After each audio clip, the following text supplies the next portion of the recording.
असे अनेक माणसं माझ्या राजांच्या पदरी येऊन राहिली आणि राजांबरोबर स्वराज्य चिमुकलस मोठं होऊ लागलं. चंद्राच्या कलेप्रमाणे. पण ते आदिलशाहीला दिसत नव्हतं, मोगलशाहीला दिसत नव्हतं, कुतुबशाहीला दिसत नव्हतं, बिदरशाहीला दिसत नव्हतं, राजांच्या जवळ उभा राहण्याला दिसत नव्हतं. तर या सुलतानी सत्तेला काय दिसणार आहे, काय दिसणार आहे. पण राजांच्या गावात एक बदअंबल झाला. राजांच्या आजचं पुणेगाव, या पुणे गावाच्या पलीकडच्या अंगाला एक गाव होतं. नीट ऐकताय ना वा. त्या गावाचं नाव होतं रांझा. आणि रांझा गावामध्ये गुण्या गोविंदानं माणसं नांदत होती. रांझा गावात एक व्यक्ती होता ज्याचं नाव होतं बाबाजी बिन भिकाजी गुजर. त्याच्या जातीचा विचार केला तर तो ब्राह्मण. पण या बाबाजीरावाला आदिलशहानं पाटीलकी दिली होती. पाटील ही पदी भरली बरं का. विजय सर पाटील ही पदी होती. पाटील, कुलकर्णी, देशमुख, पेशवे ह्या पदव्या होत्या त्या काळामध्ये. ह्या रांझा गावामध्ये बाबाजी होता, त्याला पाटीलकी आदिलशहानं दिली होती. वय वर्ष 45-50 वर्षाचा असावा. जातीचा ब्राह्मणगडी. अहो गावामध्ये पाटीलकी चालत होते. जणू स्वतःला समजत होता हे रांझा गाव म्हणजे आमचं बटिकाच. गावातून रस्त्यानं जर चालायला लागला ना, अहो जाणाऱ्या येणाऱ्याला असं वाटायचं जणू काय नुसता ढाण्या वागत चालला का काय. कोल्हापुरी पायतन पाय घालायचा, पोटाच्या वर नाकाच्या खाली जणू काय दोन बाजूला दोन तलवारी लटकवल्यात असं मिसरोड. अरे ढाण्या वाघ चालल्यासारखा चालायचा. आणि चालायला लागला म्हणजे कोल्हापूर पायतानाही नुसतं वाजायचं त्याचा.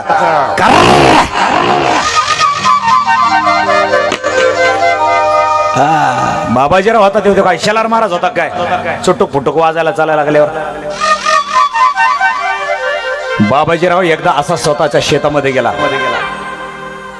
शेतावर वेळ करू लागला. बांधाने चालू लागला. वाऱ्याची झुळूक यायची आणि कणसावर कणीस आदळायचं. तसा कणसाचा बी आवाज यायचा नुसता खळखळ खळखळ खळखळ खळखळ.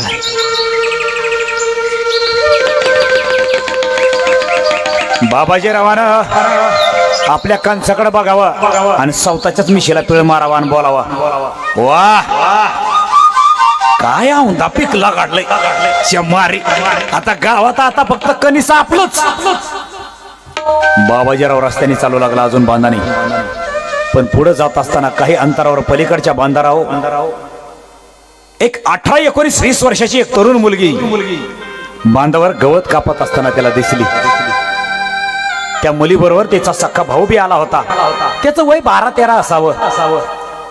बांधावरती लेकरू 12-13 वर्षाचं आपल्या ताईपाशी बांधावर लिंबाच्या झाडाखाली लेकटं टन्नुक उड्या मारत होता. कसला तरी खेळ करत होता. आणि ताई मात्र आपल्या बांधावरती गवत कापत होती. काय करणार. बिचाऱ्या माऊलीचा नवरा सुलतानांनी मारून टाकला होता. कपाळावरचं कुंकू संपलं होतं.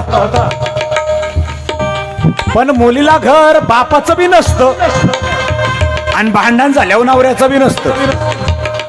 नवऱ्यानं टाकून दिलं तिने जायचं कुठं. आणि बाप आयुष्याला पुरणार आहे वय.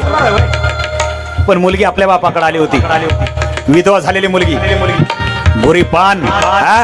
फक्त बघावा माझ्या ताईकडं आणि बघतच राहावा असं तारुण्य आणि असं लावण्य. अशी सुंदर माझी ताई होती. पण हा बाबाजीराव दौलत मागून गेला. पण बाबाजीरावानं एक 10 दिशेला नजर टाकली.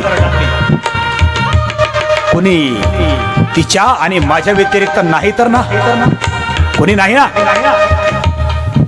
10 दिशेला नजर टाकली. बाबाजीरावला कोणी दिसलं नाही. बाबाजीराव तपक्या पावलानं तिच्या पाठीमागे गेला. पाठीमागे गेला. कुणीतरी पाठीमागून आल्याची चाहूल त्या माऊलीला लागली. त्या माऊलीनं पाठीमागं पाहायचा आणि बाबाजीरावानं त्या माऊलीचा पदर धरायचा आणि ओढायचा. एका क्षणाला बाबाजीरावानं पदर धरला तर तसाच पदर माऊलीचा आणि ओढला तसाच.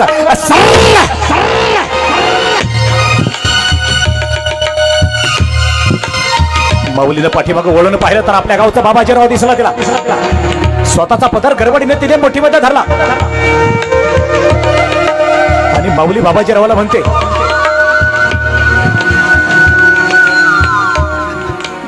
पाटील पाटील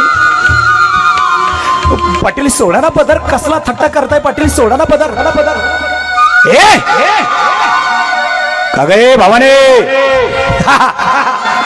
आणि तुमला पदर काय तर राहायला सोडला भाई ग? अगं बाबाजीराव हाय. अरे माणूस कोण? कांच्या माणसानं पदर धरला. याचं भान तरी तुला पाहिजे म्हण. पदर सोड. अरे अरे पाटील पाटील पाटील तुम्ही आमच्या वडिलाच्या वयाचे हो. नगना थट्टा करू. तिच्या आईला अजून मी तुला थट्टाच वाटते का काय? अगं पदर बाबाजीरावानं धरला. तो काय सोडायला धरला वय? पाटील पाटील तुमच्या पुढे भीक मागते हो माझ्या आयुष्याची. पाटील माझा पदर सोडा ना पाटील. ए भावाने, या आईला या राजा गाव म्हणजे आमचं बटीक बटीक. अरे आम्ही बोलायचं का गे भावाने? आणि तुला ठावा नाही का? गावातली गाई आणि गावातली बाई. अरे दोघी ना आमचं सेवा करणं दोघीचं मी कर्तव्यच आहे. लिंबाच्या झाडे खेळी खेळत असलेला बाबाजी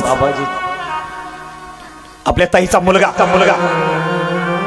ताईच्या भावानं पाहिलं आपल्या ताईच्या पदराला कुणीतरी धरले. लिकूर धावत धावत आलं. ताईपासून बाबाजीला वेगळं करावं लागलं. बाबाजी पासून आपल्या ताईला वेगळं करावं लागलं. पण बाबाजी होता 50 वर्षाचा. 5 बोट एकत्र केली, मूठ तयार झाली आणि एक लेकराच्या कानाखाली धबाडात वाजली. लेकरू जागेवर खाली कोसळलं. दात खळकन बाहेर पडले. तोंडातून रक्त बाहेर आलं आणि लेकरू काही क्षणासाठी बेशुद्ध पडलं.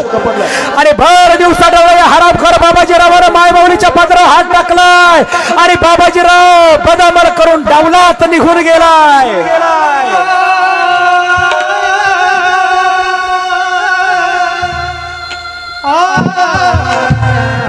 भिजलेल्या पाखरासारखा देह त्या माऊलीचा थरथर कापत होता. विठ्ठला, अरे काय आलं रे बापल्या वाट्याला? हे काय आलं? आता घरला मी जाऊ कांच्या तोंडानं. माझा बाप रस्त्यानं वाट्यानं चालायला लागला तरी समजा गाव राम राम घातल्याशिवाय त्याला मोर जाऊ देत नव्हता. आणि आता हे उद्योग माझ्या बापाच्या गावाच्या कानावर गेल्यावर माझ्या बापाला काय इज्जत राहिली? बाबा क्षमा करा मला, क्षमा. बापाने रानात एका कोपऱ्याला विहीर बांधली होती. उंच कठाड होती. त्या कठाड्याच्या आडुशाला ही मुलगी धावत गेली आणि भिजलेल्या पाखरासारखा थरथर तापत असलेला देह घेऊन उभी राहिली. पण विहिरीत उडी टाकायच्या अगोदर पंढरीच्या पांडुरंगाला बोलून गेली.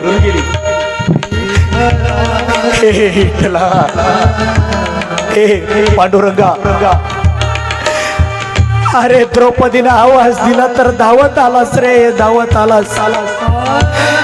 मग माझ्याच वक्ताला कुठे गुंतला होता? सागरा. अरे विठ्ठला, अरे संतांनी ऋषी मुनीने तर तुझं लय वर्णन केलं रे. अरे म्हणे विठोबाचे राज्य मास नित्य दिवाळे. कसलं आलं रे नित्य दिवाळे तुझं? ए काळ्या इट्या चांगला, कसलं आलं नित्य दिवाळे? चांगला. अरे विठ्ठला, तुझं राज्य असतं तर तुझ्या लेकीच्या पत्रावर असा दिवसा डवळ्या हात पडला नसता र. मला येरी थोडी टाकायची पाळी आली नसती. तुळजापूरची लक्ष्मी आई आई आई आई निदान तो तरी आई तुझ्या लेखीच्या पदरावर हात पडत असताना उघड्या डोळ्याला कसं बघितलं ग आई? तुला कसं सहन झालं? आई सागरा सागरा सागरा मुलगी विहिरीमध्ये उडी टाकणार बेशुद्ध पडलेला तिचा गणूजी नावाचा बारका भाऊ काही क्षणात काही धडपड करत जागा झाला बेशुद्ध पडलेलं शांत झालेलं डोकं खडकन जागा झालं. विचाराचं थैमान मस्तकामध्ये जागा झालं. अरे मी बेशुद्ध पडायच्या अगोदर काय झालं त्याचा विचार चक्र झालं. शोध घेतला नेमका प्रकार काय घडला सगळा प्रकार आठवला. आणि माझी ताई कुठे म्हणून डोळे शोध घेऊ लागले. ताई दिशाला नजर टाकतो तर ताई दिसली नाही. दिसली ती विहिरीच्या काठावर. त्याला कळालं माझी ताई कशामुळे गेली. मी बेशुद्ध पडल्यानंतर या बाबाजीरावानं माझ्या ताईवरती काय केलं असावं सगळा प्रकार त्याच्या लक्षात लेकराच्या आला. एक आर्त किंकाळी विहिरीत उडी टाकेल आपली ताई म्हणून लेकरानं आर्त किंकाळी मारली आणि ताईला बोलून गेला नाही ताई ना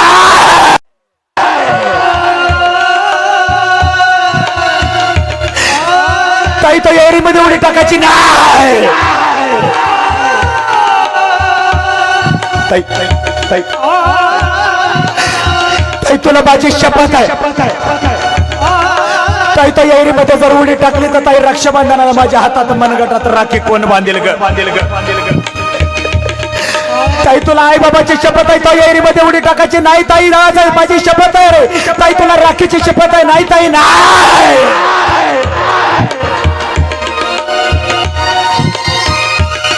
आपला भाऊ आपल्याला वाचवायला येईल म्हणून एवढाही दम धरला नाही व माऊलीनं स्वतःचा देह उचलला आणि विहिरीमध्ये झोकून दिला.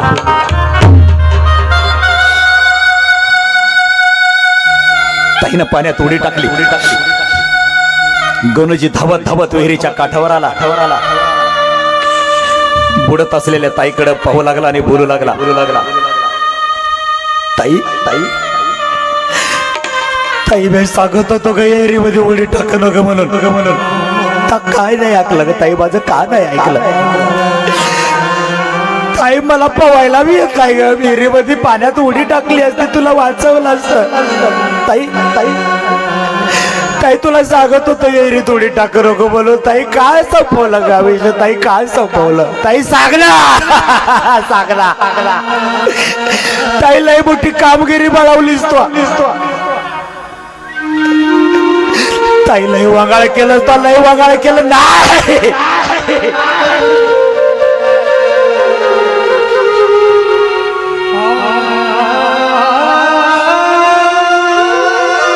विहिरीमध्ये उडी टाकलेल्या ताईकडे गणूजीनं पाहिलं आणि ताई आपली गेली म्हणून ताईला वाचवू शकलो नाही म्हणून गणूजी विहिरीमध्ये उडी टाकण्यासाठी 2 पावलं पुढे झाला आले. ताईला म्हणू लागला ताई मी आधी आलो तुझ्या सगळा. पण एक विचार गणूजीच्या मस्तकात खेळू लागला आणि अर्धा पाऊल माग झाला. पण डोळ्यात देखत तडफडत असलेली मरत असलेली आपली बहीण पाहत होता. डोळ्यातली आसू टिप गळत होते गणूजीच्या डोळ्यातनं. आणि ताई बुडत असलेल्या ताईला बोलू लागला नाही ताई ताई मी विहिरीत उडी टाकणार नाही. ताई तू एकटी का ग माझी बहीण? ताई तुझ्यासारख्या या भारतवर्षामध्ये अशा हजारो लाखो माझ्या बहिणी. ताई मी तुला या वक्ताला शब्द देतो ताई तुझ्या पदराकडं हात टाकलेल्या बाबाजीरावाचा हात आणि तुझ्या देहाकडं या बाबाजीरावानं उचललेला पाय ताई जोपर्यंत मी मुळापासून उपटून फेकून देत नाही ताई तोपर्यंत मी देखील आत्महत्या करणार नाही. गणूजी आपल्या गावात गेला. रक्तभंबाळ पोटावर रगात सांडलेलं गणूजीची आई दारात गहू निसत होती. रक्तभंबाळ झालेलं पोरग पाहिलं आईनं आणि आई लेकराकडे पाहून म्हणते हे कार्ट्या मुडद्या तुला सांगत होते ना कोणाबरोबर भांडण करू नका म्हणून. आला भांडण करून थबाड पडून घेतलास नालायका. कोणी मारलं माझ्या गाण्याला? कोणी मारलं माझ्या सोन्याला? सांग ना आई. आई सोडून गेली ग आपली ताई. ए कार्ट्या काय वगाळ सारखं काय बोलतो थोबाड्यात येईन तुझ्या. काय झालं सांग. आई आपल्या गावातल्या बाबाजीने आपल्या ताईच्या पात्रावर हात टाकला. ताईने येरी थोडी टाकली. ताई संपली ग. आई ताई संपली.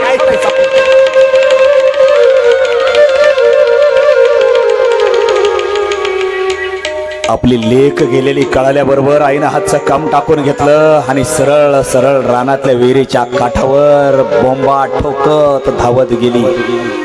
वाऱ्यासारखी बातमी रांजा गावात पसरली. गावाच्या वाडी तांड्यावर शेजारच्या गावा वस्तीवर पोहोचली. आणि गावागावातली वाड्या वस्तीवरची तांड्यावरची माणसं सगळी विहिरीवर गोळा झाली. विजय सर, जुन्या काळामध्ये जर कोणी विहिरीमध्ये पडलं तर गावात वाड्या तांड्या वस्तीवर लोखंडाचे गळ असायचे. असे वाकडे टोकदार. तुम्हाला माहिती असतील नसतील. माणसं जर पडली तर दाव्याला तो गळ बांधायचा आणि विहिरीमध्ये तो गळ फिरवायचा. वाकडे काटे असायचे. त्याला कुठंतरी पदराला अडकायचे, अंगातल्या कपडाला अडकायचे. आणि माणसाचं पाण्यामध्ये वजन कमी होतं. माणसं वर काढली जायची. पण अकोट गावकऱ्या हो, पहिली लोकांची गरिबी बी लई जळायची हो. लय गरीब असायची माणसं. काय गावात ते गळबी नसायची. मग बोराटीची फांदी तोडायची, त्याला दगड बांधायचा, त्याला दावा बांधायचं आणि बोराटीची फांदी विहिरीमध्ये फिरायची. त्याला वाकडे काटे असायचे. वाकड्या काटेला पदर कुठतरी आंगड लटक वाकडं गुतायचं आणि माणसाला बाहेर काढायचं. तसं बोराटीच्या काट्यानं त्या माऊलीला बाहेर काढलं आणि विहिरीच्या काठावर त्या माऊलीची चिता रचली गेली. समजा गाव एकत्र झाला आणि चितेला अग्निडाग दिला गेला. पण चिता विजायच्या आत त्या माऊलीच्या बापानं पायात पायतान बी नाही घातलं. त्यांनी सरळ सरळ उनवडी गावातला लाल महाल गाठला.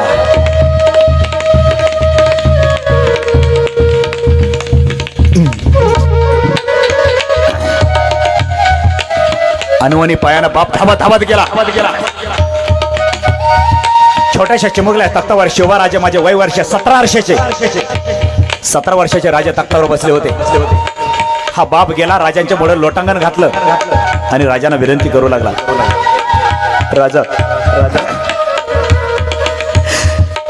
राजा मला न्याव द्या. राजा मला न्याव.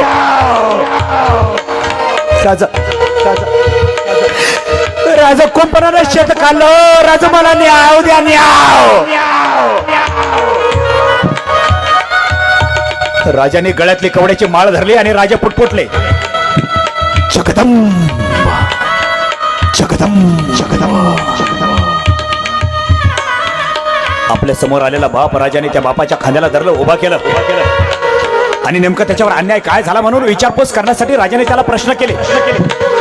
बाबा उठा, बाबा उठा. आपण ऐसे रडू नये. कुणी अन्याय केला तुमच्यावर आम्हाला सांगावे. आपण कोण गावचे, कोण नावचे. राजा मी रांजा गावचा. राजा रामजी खोरे आपलं नाव.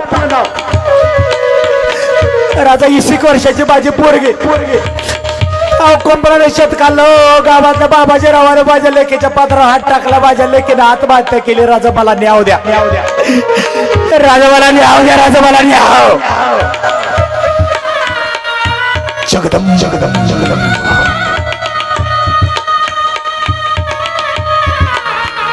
डाव्या बाजूला राजांच्या ईसाचे कंक नावाचा एक सैनिक होता. ईसाचे कंकानं राजांना आदेश केला. ईसाचे कंका जो रयतेला मारत आहे टंका तो प्युअर पॉवर कैद करा आणि लाल महालात आमच्या समोर हजर करा. अरे राजे बोले आणि दल हाले. ईसाचे कंक होते ते. ईसाचे कंक जो रयतेला मारत आहे टंका तो फेर पॉवर कैद करा आणि आमच्या समोर लाल महालात हजर करा. येसाच्या कंकाना राजाने मुजरा केला आणि राजाने म्हणाला, जी राजा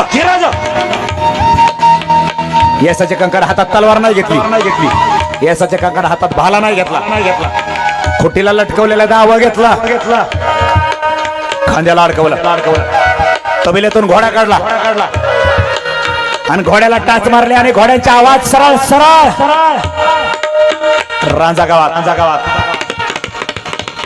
बांधावरून यसाचेचा घोडा चालला होता, धुराळा चालला होता, नुसता रस्त्याला धुराळा.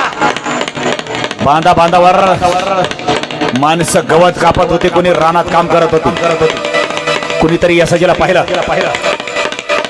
ओ यसाजीराव, अहो राम राम सर, राम राम. अहो कोणीकडे निघालं म्हणायचं. तुमच्या गावच्या बाबाजी बिन भिकाजी गुजर पाटलाकडे आले होय. अहो त्याच्याकडे येणारच होता तुम्ही, आमासने ठावच होत, माझलाच तसा हरामखोर. त्याला शासन केल्या बरे यसाजीराव त्याला पर्याय राहिला नाही बघा. पण जाऊतोय कुठं, या जरा कांदा भाकर खाऊ, या तुमचं चालू द्या. एकतर तुमच्या गावामध्ये इंटरनेटही चलत नाही आणि आमचं मॅपही चलत नाही. त्या बाबाजीरावचा आम्हाला काय पत्ता सापडत नाही, घर सापडत नाही. तो बाबाजीराव राहतो कुठे तेवढं आम्हाला सांगा. शेतकऱ्याने सांगितलं पलीकडे, नदीच्या पलीकडे आता चांगला मार्बल फरशीचा बांगला बांधलाय हरामखोरानं, चांगला माजलाय तो, आता लय बँकेत खाताय त्याचं खोललेलं. जावा पलीकडच्या अंगाला. यसाच्या कंकानं पुन्हा घोड्याला टाच मारली. घोड्यांच्या टापाचा आवाज सरळ सरळ बाबाजीरावाच्या घरात. पण यसाचे कंक दारात याच्या अगोदर कोणीतरी सैनिक आला आणि बाबाजीरावाच्या खिडकीतून बोंबलाय लागला. ओ बाबाजीराव, अहो कंसातला कंसात, अहो तुम्हाला शिवाजी राजाचा धरणा आलाय, यसाजी आलाय तुम्हाला धरायला, कंसातला कंसात आम्ही लपा. अरे कोण शिवाजी, आम्ही नाही ओळखत. बाबाजीराव तुम्ही नाही ओळखत, शिवाजीचा तुम्हाला दरारा चांगला माहिती आहे, तो कोणाचीच भीड भार ठोत नाही हो. अहो तुम्ही कांसातला ऐका. तुझं काम झालं, जा. खबऱ्या निघून गेला. आतमध्ये आनसबाई नावाची त्याची बायको होती बरं का, देशमुख पाटील. बायकोला आदेश दिला,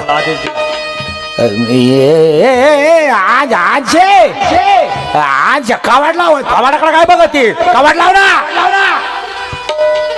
माघारी कुठे निघाली, वर थोबाड घेऊन आगळ टाक, आगळ. तिने बिचारीने आगळ टाकली. हा कोणालाच न का भरला, पण कसा बोलतो बघा. यसाचे कंक दारात आले.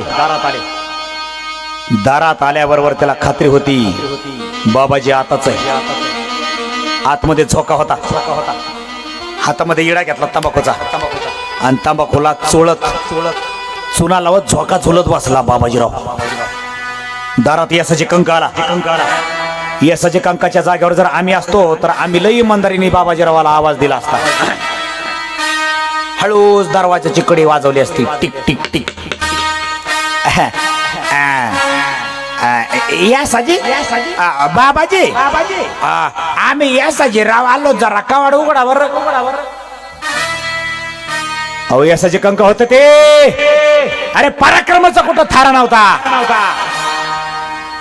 यसाचे कंकानं घोड्याची लगाम खेचली आणि लगाम खेचल्याबरोबर घोड्यांच्या टापाचा आवाज तसा दरवाजावर, तसा काही क्षणात, काही प्रवारात, काही सेकंदात दरवाजा उघडला. बाबाजीरावाने यसाजीला पाहिलं, यसाजीने बाबाजीला पाहिलं. झोका सोलत असलेला बाबाजी यसाजीला दिसला. इमानदारीनं आणि नम्रतेनं यसाजीराव बाबाजीला बोलून गेले. बाबाजीराव, आपणास लाल महालामध्ये राजश्री छत्रपती शिवाजी राजे यांनी आपणास बोलाविले आहे.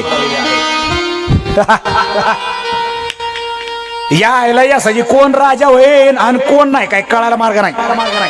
पाहुणं तुम्ही शिवाजीने बोलावलं होय, घ्या गरमागरम विडा केला तेवढा घ्या. आम्हाला तुमचा विडाही नको आहे की आम्हाला तुमचा पाहुणचारही नको आहे. काय म्हणजे इडा न ग राहिलं. आणसे चुलीवरचं गरम गरम लाल झालेलं दूध आण जरा, केसर टाकून. काय असायचे, दूध टाकून गरम गरम असायचे, केसर टाकून दूध घेणार का नाही. ऐकलं का आणसे, केस टाकून दूध आण जरा गार कर या सजला जा. बाबाजीराव आम्हाला तुमचं दूधही नको आहे की आम्हाला तुमचा पाहुणचाराही नको आहे. राहिलं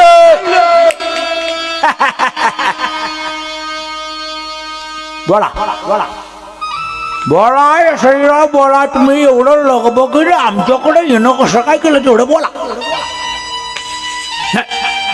अहो आमच्यावर यायचं म्हणलं तरी यायला कोणाची हिंमत वाटत आणि तुम्ही धडाधड आमच्या कवारच वर जाता म्हणजे काय.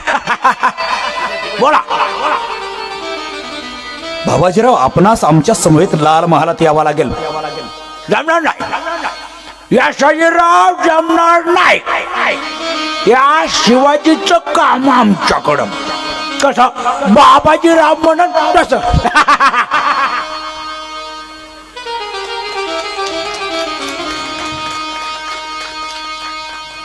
बाबाजीराव आपणास आमच्या समेत लाल महालामध्ये तू सांगितलं. अरे जागा म्हणजे आमचं पण ठीक आहे. आम्हाला जसं वागायचं तसं आम्ही वागण.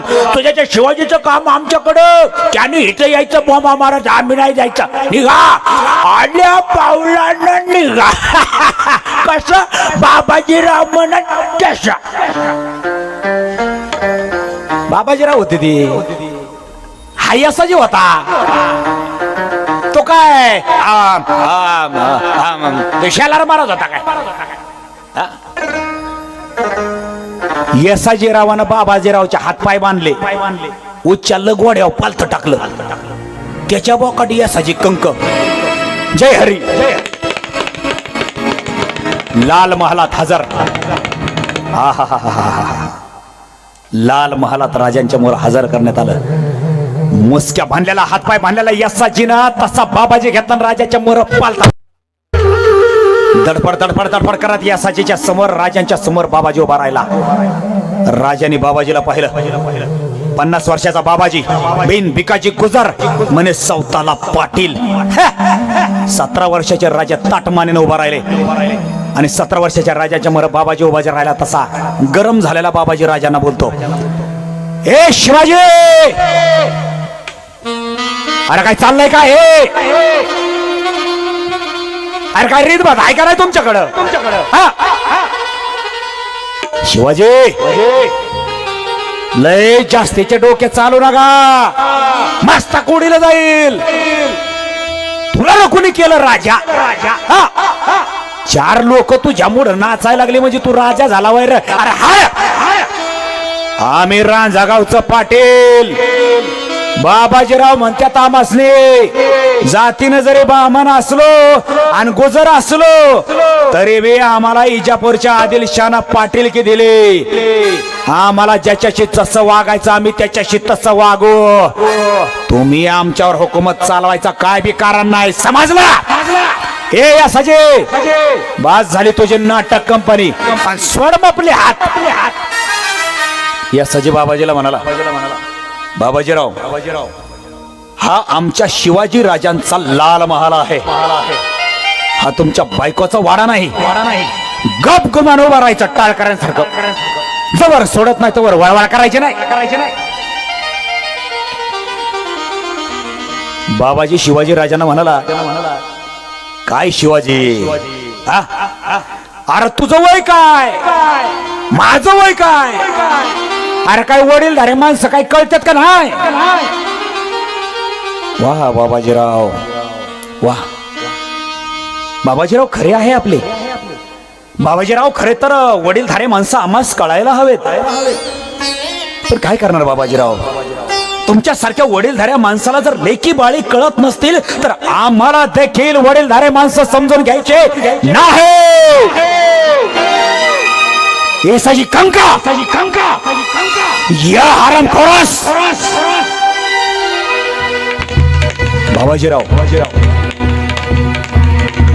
बाबाजीराव आदिलशाही, निजामशाही, मोगलशाही, कुतुबशाही, बिदरशाही, सुलतानी सत्ता हेच करतात.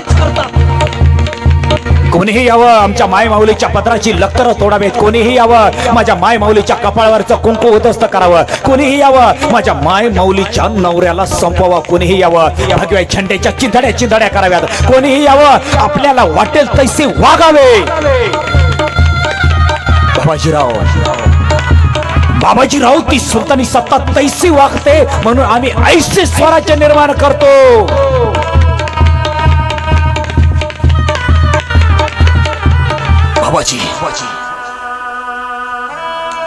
बाबाजी आमच्या या हिंदुस्थानमध्ये जन्माला आलेले प्रत्येक स्त्री शक्ती म्हणजे आमच्या देवाऱ्यातील दैवत. बाबाजीराव हो जरी शत्रुकांता प्रसंगी असेल तिला साडी चोळी निशी पाठविल. कधी स्वप्नी न पाप स्पर्शे मनाला मर्द मराठा म्हणावे ऐशा वाघराला. बाबाजीराव आमचे जगद्गुरु तुकाराम महाराज एका ठिकाणी बोलून गेले. बाबाजीराव शत्रूची जरी माय माऊली असली तरी ती आमच्यासाठी ती रखमाई आहेच आहे. पर प्रांतातली परखी जरी माय माऊली असली तरी अगदी पराव या नारी आमास रखमाई समानाच असते. अरे मुसलमान धर्मातली असेल नाही तर कोण्याही धर्मातली जाती पंथातली असेल. बाबाजीराव इथे प्रत्येक माय माऊली म्हणजे आमच्यासाठी रखमाई समानच आहे.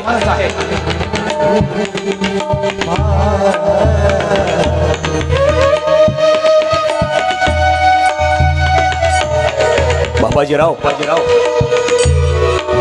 आमच्या आऊसाहेबांनी ऐशे स्वराज्य निर्माण करायचे कधीच शिकवले नाही. बाबाजीराव आपण आपला जैसा कुटुंब कबिला सांभाळतो तैसेच आपले राज्य राखावे, आपला देव देश धर्म राखावा. बाबाजीराव त्या सुलतानी सतीने देवळं पाडली, माय माऊल्या पाठवल्या, आपली तरणी बांड मुलं गुलाम केली. आणि बाबाजीराव या लुटूपुटीच्या तुम्हाला पदव्या मिळाल्या, अधिकार मिळाला, तुम्हाला वाटेल तैसे वागावे. नाही बाबाजीराव नाही. बाबाजीराव पुण्यांत जर हे शिवाजी आम्ही कोणा संग कसं बी वागू, सोडायचं आमचा हातपाय, आम्ही आमच्या मार्गाला जातो, तुम्ही तुमच्या मार्गाला जायचं. समजला? तळपायची आग मस्तकात गेली राजांच्या आणि राजा सरळ येसाचे कंकाला म्हणाले, येसाचे कंका या हरामखोराचा जो हात माय माऊलीच्या पत्राकडे छेपाला तो हात मुळापासून तोडून टाका आणि या हरामखोराचा पाय ज्या माय माऊलीच्या देहाकडे छेपावला तो पाय मुळापासून तोडून टाका. या हरामखोराचा या नराधमाचा चौरंग करा, चौरंग. तेवढ्यात येसाचे कंक आला, तलवार घेतली आणि बाबाजीरावाच्या दंडाला लागले. तसं रगात निघालं, तसा बाबाजीरावाच्या इंडिकेटर लागले, घाबरला, थरथरा कापू लागला. त्याला वाटलं खरंच कापतो की काय. तसा बाबाजीराव राजांना बोलू लागला, ओ राज असं जरा येणार का काय तू. राजा चाष्टावरी बोलतात, मजाक उडवतात आणि तू खरंच कापायला लागला राव. राजांना सोडलेला ज्यावेळेस आदेश पक्का खरा पटला ना बाबाजीला. बाबाजीरावाच्या जीवाचा तळपापड झाला. बाबाजी जागेवर नम्र झाला. राजांच्या मोहर लोटांगण घातला त्यानं, लोटांगण. आणि तसा राजांच्या मोहर लोटांगण घालून नाक घासू लागला आणि राजाला म्हणू लागला, राजा राजा राजा क्षमा क्षमा राजा क्षमा. राजा मी तुमच्या बरोबर नाक घासतो. राजा राजा डीजेवाला आवाज येऊ थोडा थोडा. राजा राजा माझा हातपाय तोडू नका राजा. राजा आयुष्यभर मी गडकोट किल्ल्यावरती डोंगरावरती बांधकामासाठी राजा दगड व्हायचं काम करतो. राजा आयुष्यभर गुलामी करतो. राजा तुमची सेवा करतो. राजा मला एवढी वागताना क्षमा करा राजा.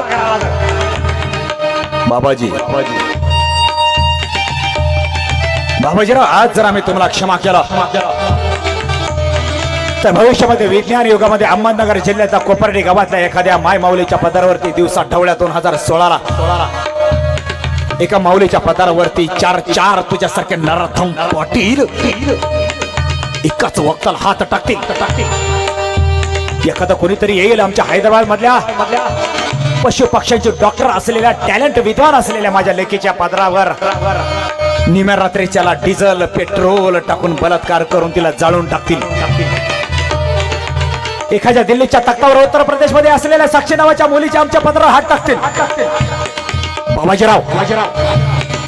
बाबाजीराव भविष्यामध्ये एकही तुमच्यासारखा नराधाम आमच्या हिंदुस्थानमध्ये जन्माला येता कामा नये.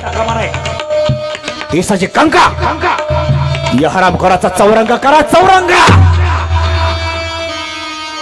केसाची कंका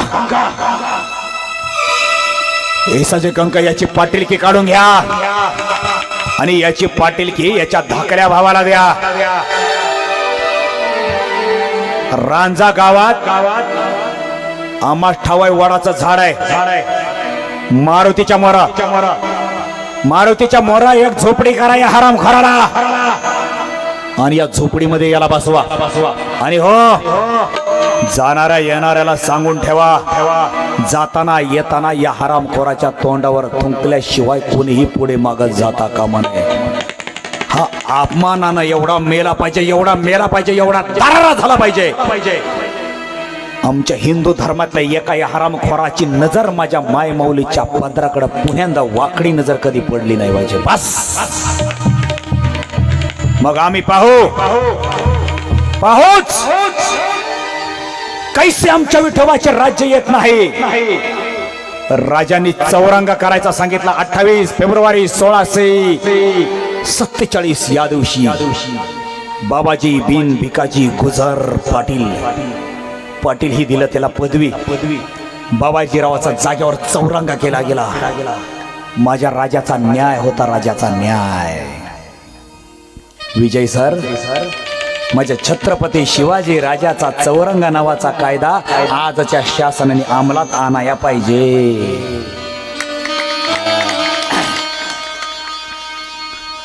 आमची माय माऊली ज्या वक्ताला रात्रीच्या 1, 1:30, 2 वाजता निम्या रात्रीची एकटी कोसन कोस प्रवास करेल ना, त्यावेळेस आम्ही छाती ठोकून सांगू, विठोबाचे राज्य आम्हा नित्य दिवाळी. राम प्रभूंचे राज्य आम्हास नित्य दिवाळी. आमच्या कृष्ण कन्हैयांचे राज्य आम्हास नित्य दिवाळी. अरे छत्रपती शिवाजी राजाचे राज्य आम्हास नित्य दिवाळी.